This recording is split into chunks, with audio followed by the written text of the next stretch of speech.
Hey, I'd like to welcome you to another episode of Mission Matters. My name is Adam Torres, and if you'd like to apply to be a guest on the show, just head on over to missionmatters.com and click on Be Our Guest to apply. All right, so today I have Alex Halkin on the line, and he is founder and CEO over at Competera. Alex, welcome to the show. Thank you, Adam, having me here. Thank you. All right, Alex, we got a lot to talk about today. So we're going to get into Competera. We're going to talk about AI-driven pricing and the platform and really how it's helping retailers. But before we get into all of that, I like to start this episode the way that we start them all, with what we like to call our Mission Matters Minute. So Alex, at Mission Matters, our aim and our goal is to amplify stories for entrepreneurs, executives, and experts. That's what we do. Alex, what mission matters to you? Yeah, it's a great question. That is so fun that I was always passionate about machine learning. That this algorithms will takes all the challenging decisions for humans. And we put this on top of our website saying that building the Competera really helps people to focus on something what really matters. Right? Take your kids from the kindergarten earlier today, but because you delegate most of the complicated calculation to machines. This is what drive us, and just to free up more and more free time for our busy universe. Yeah, I love it because one thing that's true is that we're not getting any more time and life is getting more complicated. So if we can use AI or we can use other things to help us along the way and become more efficient, hey, I'm all for it. Alex, I want to kind of go back in. We're going to get into Competera, of course, but I see, the term founder by your name. So you're obviously an entrepreneur. Were you always an entrepreneur? Like when did that start for you? Yeah, cool. It's like really looking back, that is honestly that my first business was I was like 16-year old, like when Yeah, what's that pre-university. business? Give me that one. That's the good one. That is a lot of fun. I really desperately want. I'm originally from Ukraine, and in 2000, like 1999, 1998, it was very expensive to have the internet at home. Yeah. And I just only one way how I think I can brought the internet to my house is actually to buy it and resell it for my neighbors. And I put like small server. Yeah, it was really costly. For example, the average salary of my father was like $200 per month. Wow. The internet cost like $300 per month. Wow. Yeah, and I just go to my neighbors saying, "Hey guys, can you imagine I can bring the internet? You'll pay me for megabytes spent." Yeah, it was first cable internet, and everyone the coax cables, and they put like apartments together. It was in total 300 neighbors using my internet. Whoa! At a certain point, yeah. Get out of here! So you were the first internet pirate? No. Yeah, it in was the also Ukraine. And you were hold on, like, you were 16 years old. Yeah, can you imagine? Then I got to university next year. We'll go in 17, yes, and it was very busy because I studied computer science and medtech science two positions at the same time. And I back home telling my father, you know what? I have a business to run. I need to drop the university. Whoa. My father served army, and he told me, Alex, I will shoot you like if you do it. This is how I actually exited, And father was right. Honestly, like even less than a year, the internet was commoditized, and this became very cheap. And I was managed to sell it to like small local provider. Yeah, and was made some good money on that. This is why it was my first business. Wow. Yeah. Then what are some of the I want to hear so what are some of the lessons, if you can remember? I know this is a while ago, but what are some of those early lessons you learned back then that maybe even apply now or carry forward to even going into Competera? I don't know, like if there's any like crossover there. I'm just curious because I love those early businesses when you kind of reflect and look back like, oh, I haven't thought about that in a while, that all the reflection is always saying if you were if you probably know what it will take, so you will never start. I think you need to be really crazy a bit to really understand like how complex and how complicated this stuff, and just try to not overthink the thing, Yeah. And that is a lot of stories like that is, but because you were probably in the beginning, you're just thinking about like, how can I split the wire? Like, how do I split the wire? Honestly, how do I run the homeless wire? How much wire do I need? Like, how much cable do I need? And like, do I have to drill holes? Like, we're talking old school. I'm just trying to, right? Like that was the original. This actually exactly what you say. And actually, if you remember the LAN cars, they were like is a coax cable. It means that the whole network was connected between each other. And if one connection dropped, the whole network stopped working. Yeah. And I paid some like low-paid humans and homelesses sometimes to really help me to restore the cable connection overnight, etc. And by the way, at that time in Ukraine, they not work for money; they work for like vodka. You need to buy them Wow. some Wait, bottle of hold stuff on. So to. you were like the cable kingpin back then. Yeah, You that's want what it cable, was. you got to come through me. And honestly, I very early realized that is like it's better to build a software. Actually, I Wow. built a specific software to track the time, right, and Mm. send the bill. It was a very simple computer, 365 DX. It's like pre-Pentium world. It's like Yeah. pre-Windows not exist that time. Yeah. Like it was like Windows 3.11, the first one. And the Mm. one of my customer, it was also era, in New York, all the people going to like internet cafes. Yeah. Remember, it's 2001. The people just, of course, not have internet at home. They're That was a going to thing. Yeah, specific yeah, yeah, for sure. computer clubs. Yeah, and this one of my actually customers told me like, "Hey, Alex, can you rebuild your software to tracking time inside the club or inside this internet cafe?" Mm. And that I immediately understand that is a better business. Just Wow. building software, charge for the software rather than building those cables, etc. It was kind Yeah. of pivoted, and then all my university technically I support this stuff and create small outsourcing company. Hmm. Honestly, I need to find something that can manage study, which is quite intensive, especially on this kind of computer science verticals.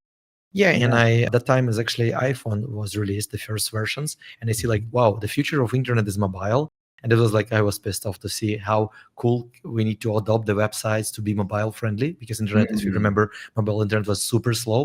Yeah. We started building some outsourcing company. This company was acquired then by another big, is a consulting company, but they have a huge outsourcing division. Hmm. Yeah, and this Competera technically is my third business. Yeah.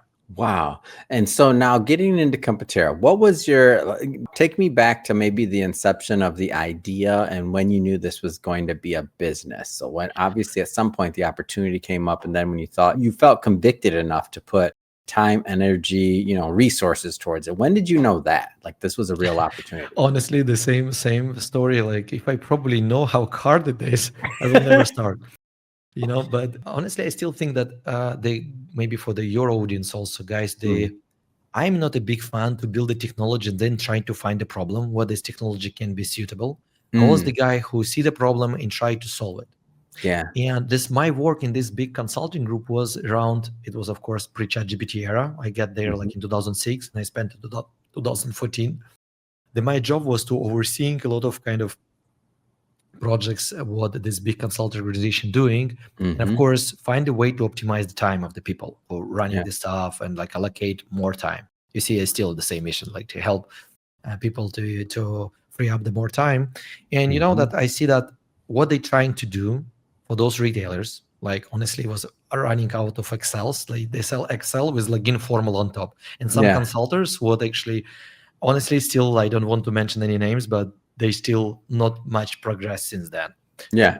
And And as a part normally of it's my like if it's not broken and it's been working, don't fix it. Like that's how a lot of correct, those correct, operate. and And this it's is like, exactly well, this my is what we're direct used to boss. doing, right? Yeah. My direct boss, he's saying me that, hey Alex, this my KPI was to free up the time of analysts and partners. Hmm. And I see there's a huge potential. It's like a 40 people running the project for one customer. So is it like, guys, to give you the rough numbers, it's like 20,000 hours a year was Yeah. billed for the customer, which I see can be very easy optimized. Again, small background, like my university diploma was electronic nose. That means that Mm. I touched machine learning in 2005.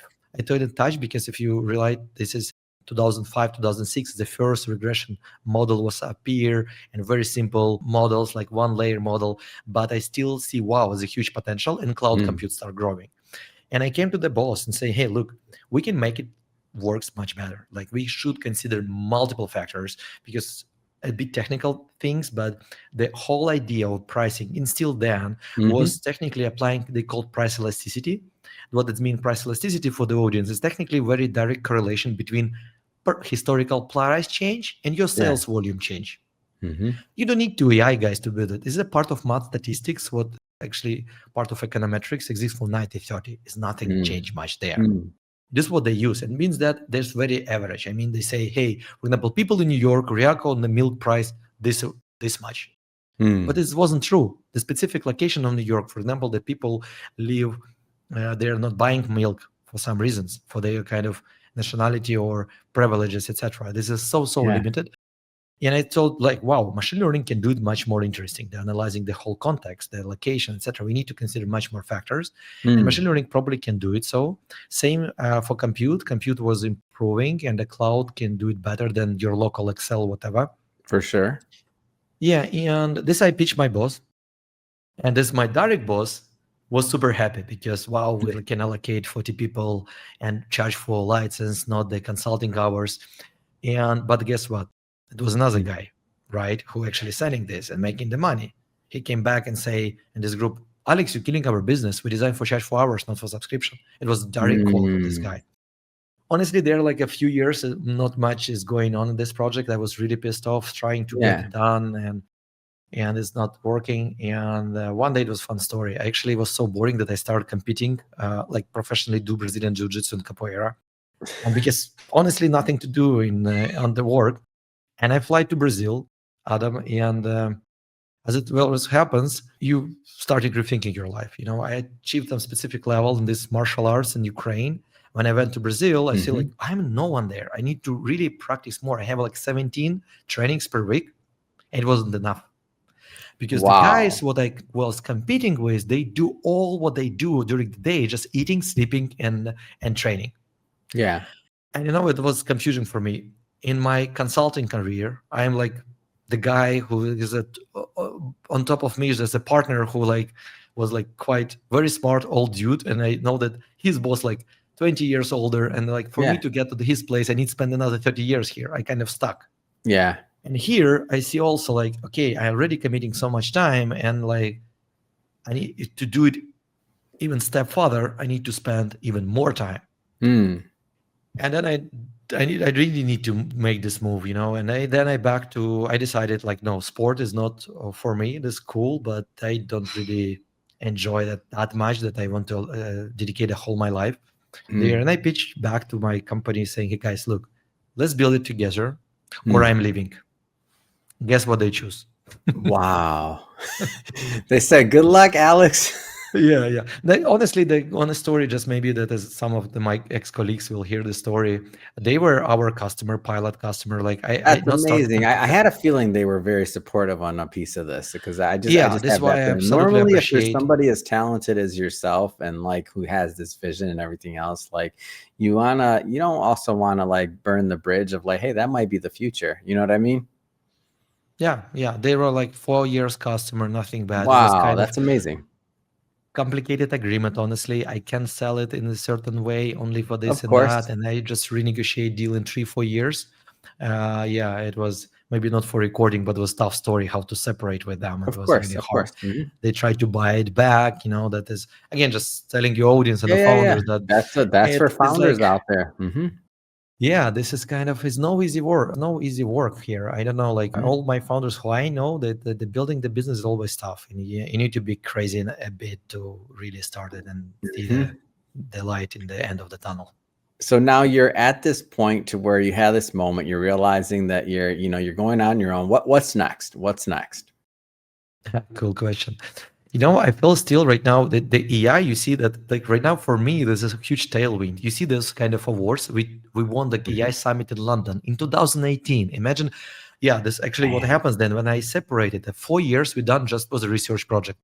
Technically, we're just practicing, we're building the algorithm, nothing works. I actually remind this my ex boss was right. Like, Alex, what is AI pricing you talking about? This was 2014, guys. By the way, for reference, is a year when OpenAI was founded. Hmm. And this is 2014. kind Yep. of, yeah, this kind of the story. And it takes a while to build the algorithm to the position that it can be. And honestly, it was a really big challenge, guys, on the compute side. The compute wasn't efficient enough. The Mm, Google, just again for the reference, Google acquired distributed neural networks, what right now is like Google deep learning. They are adopted the technology in mhm, 2017, 18 only.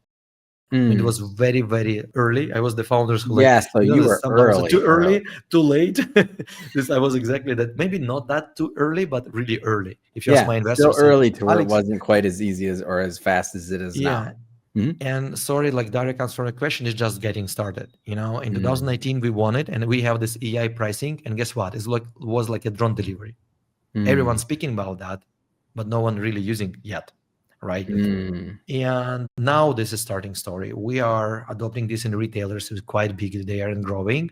I looked at to have this kind of, I call this artificial general pricing intelligence, that Hmm. we can go after the other customer segments, like the gas Yeah. stations, all the stuff. They're now really, can you imagine the director of gas station right now, they're driving his car in the blocks, looking on the competitor prices, getting back and setting that almost manually.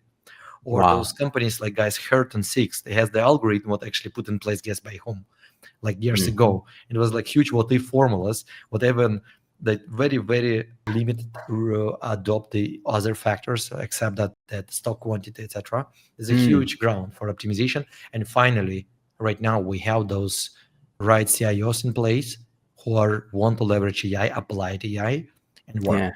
You know. Wow. So now if you fast forward to where we're at today, and actually for a moment, and we don't have to spend too much time on this, but I mean, if we think about what happens in February of 2022, Russia invading Ukraine and like all of this, like your business, some of it was out there, right? Like that definitely affected your business. What happened then? Yeah, this crazy. This, the Competera, the first wave, it was a COVID. Okay, Mm. actually, my pitch is very simple. We're saying, can you imagine like McKinsey level price architect can Yeah. sit at each of your store for $100 a month, making like everyday price review, making you 10,000. And it's not real, That's right? a Give me 10 hard that's a stores. hard thing to argue against, right? On a Yeah, sale. I Like say, you're give like, it, no, that and don't doesn't sound trust me. good. Don't trust me. Give me 10 stores and see it 10 weeks. And then Mm. COVID hit it, and no one knows when finished. And I Mm. running the data. We update the model every single week, Mm. waiting when we start the pilot. And this like just postpone, postpone, postpone. And like Mm. mid of 2029, finally everything was reopened. Nice year. We finally start the projects. Customers see those implications on their revenues. And you're like, And finally. And then just like I see this, you remember the Matrix movie, right? And they run on this car on top of the clouds. They finally see those city in the real yeah, sun, you and then see go it. back. This exactly was the Computera story. Like so fun. Yeah, guys. It was again. We still have the most of Mm. the team in Ukraine. We continue Mm. hiring there as very smart engineers. At that Mhm. time, we had a bunch of public companies using us, was affiliated with Russia, or even Russian retailers, what we just voluntarily disconnect over the night. Yeah. And Mhm. it was a huge hit, and even worse than COVID from the revenue perspective, Yeah. because there we were small, like it doesn't matter. When you're small, you're like a cucaracha, yeah, you can survive Yeah. third world war. But you're getting like bigger, this is kind of really shaky for you. Mm. Yeah, that is honestly speaking that I always very transparent is one of my principles on Competera. They run the business as a full transparency, and that Mm. our customer appreciate that. I mean, we have all the dashboards, all the metrics are open, including like model accuracy, all the stuff. Mm. And we just at that point decided like, okay, we just need to push forward stronger than we were before. But some customers just saying, hey, Alex, like we are scary. Actually, Yeah. all our existing and no one resigned. They all was with us and still with us. Like it's no churn. And they Yeah. said, like, if we're not reading the news, our support chat reply was 49 seconds on average. During this war, Mm. active status was 1 minute. Like it has increased, but a little. People, this honestly for my employees, they said that the computer is a great way to refocus. That you can Mm. just work, because if you will scrolling the news, you will like just get out of your mind. Yeah. Yeah, but from the business perspective, Adam, you're right. The customer saying, Alex, if Mm. the nuke drop in Ukraine tomorrow, what we will do? I say, brother, if the nuke drop in Ukraine tomorrow, the contract with Competera would be smallest problem we will have at that point. Yeah. Yeah. But doesn't That's help me to sell, honestly. I get that. But you've not only survived, you've thrived through this and you've managed to grow and become profitable and you're in many countries now. Talk about that a little bit and also like what kept you kind of strong through those times to be able to get to where you're at now. Oh, the good question, Adam. That I think that the entrepreneurs, that any business, they actually separate on the two groups.